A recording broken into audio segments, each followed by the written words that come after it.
The year is 1872. The sun beats down on the rugged Arizona landscape, a land of harsh beauty and even harsher realities. On a dusty, forgotten trail, a lone rider, a grizzled rancher named John, spots something amiss. A small figure, barely more than a child, lies huddled by a cactus, her breath shallow, her clothes torn. He approaches cautiously, his hand near his holster, a habit born from years of living on the edge of the frontier. As he gets closer, he sees it's an Apache girl, no older than 10. Her dark eyes filled with a mixture of fear and exhaustion. He offers her water from his canteen, a simple gesture of humanity in a land often devoid of it. She drinks greedily, the first sign of life he's seen in her. He asks her name, where she's from, but she remains silent, her gaze distant. John knows the stories, the brutal conflicts between settlers and Apache tribes. He knows taking her in could be a death sentence for them both. The other ranchers wouldn't understand.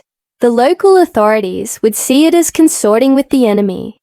Yet looking at this small, fragile girl, he sees not an enemy, but a child in desperate need.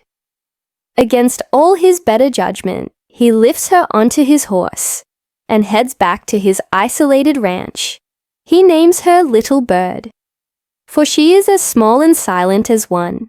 The first few weeks are a tense dance of mistrust. She refuses to speak, flinching at his every move. His housekeeper Maria, a kind woman who has seen her own share of sorrow, tries to coax her out of her shell with warm meals and gentle smiles. But Little Bird remains a ghost in their home, a silent observer of a world she doesn't belong to. John tries to teach her simple chores, showing her how to feed the chickens and tend the small garden. Slowly, very slowly, a fragile truce forms.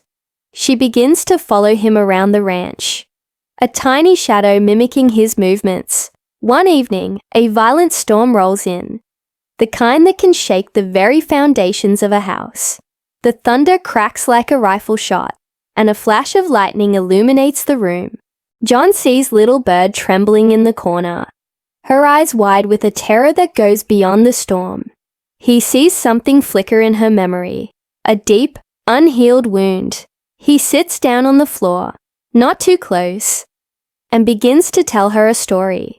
A simple tale his own mother used to tell him about a brave little rabbit who outsmarted a coyote. He doesn't know if she understands the words, but he hopes the calm rhythm of his voice offers some comfort against the raging storm outside. That night marks a turning point. The next morning, as John milks the cow, he feels a small tug on his sleeve. It's Little Bird, holding out a wildflower. It's the first gift, the first voluntary connection she has made. A lump forms in John's throat. From that day on, the silence begins to thaw. She starts to learn a few words of English, her voice a soft whisper. She learns to laugh, a sound that rings like tiny bells through the quiet ranch house. She shows John the Apache way of tracking animals and which plants can be used for medicine. In turn, he teaches her to read and write. They become an unlikely family, a gruff old rancher and a silent Apache girl, finding solace in each other's company. But their peaceful existence is a fragile bubble destined to burst. Word travels fast in the West, and whispers about the rancher with the Apache girl reach the nearby town. One day, a group of armed men, local vigilantes led by a ruthless man named Silas, ride up to the ranch. Silas dismounts, his face a mask of cold fury. "We heard you're harboring one of them," he snarls, his eyes scanning the property. John steps out onto the porch, his rifle held loosely in his hands. "She's just a child," he says, his voice steady. "She's no threat to anyone." Silas laughs, a harsh, grating sound. "They're all a threat," he spits. "Hand her over, old man, or we'll burn this place to the ground, with you both in it." John knows he can't win a gunfight against so many. He sees the fear return to Little Bird's eyes as she peeks from behind the curtain. He thinks of the past few months, of the laughter and the small moments of peace. He can't let them take her. He knows what they will do.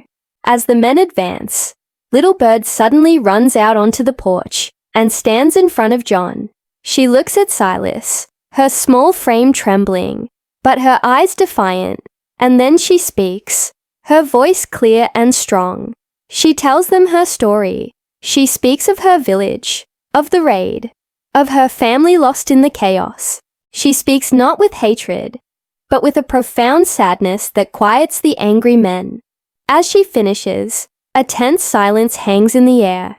The men look at each other, their bravado wavering. They saw an enemy, a stereotype, but now they see a child who has lost everything. Just then, another group of riders appears on the horizon. It's the sheriff.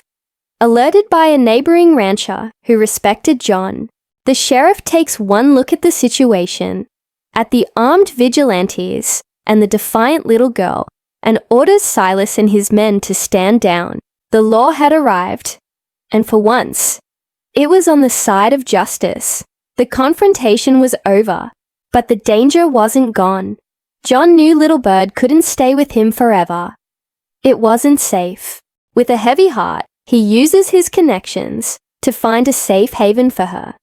A mission school in a peaceful territory far away, run by people who would understand her past and help her build a future. The day he takes her to the stagecoach is the hardest day of his life.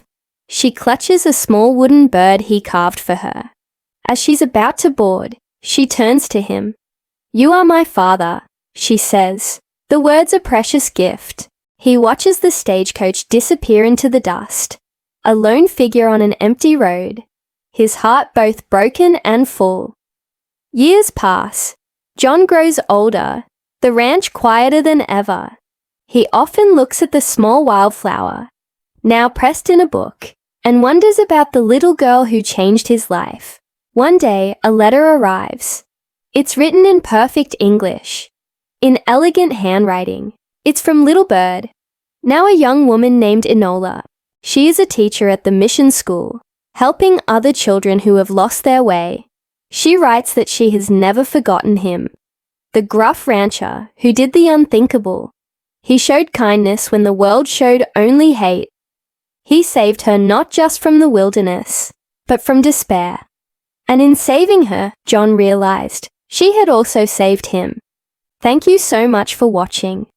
If this story touched your heart, please consider liking this video and subscribing to our channel for more content that explores the depths of the human spirit. We'll see you in the next one.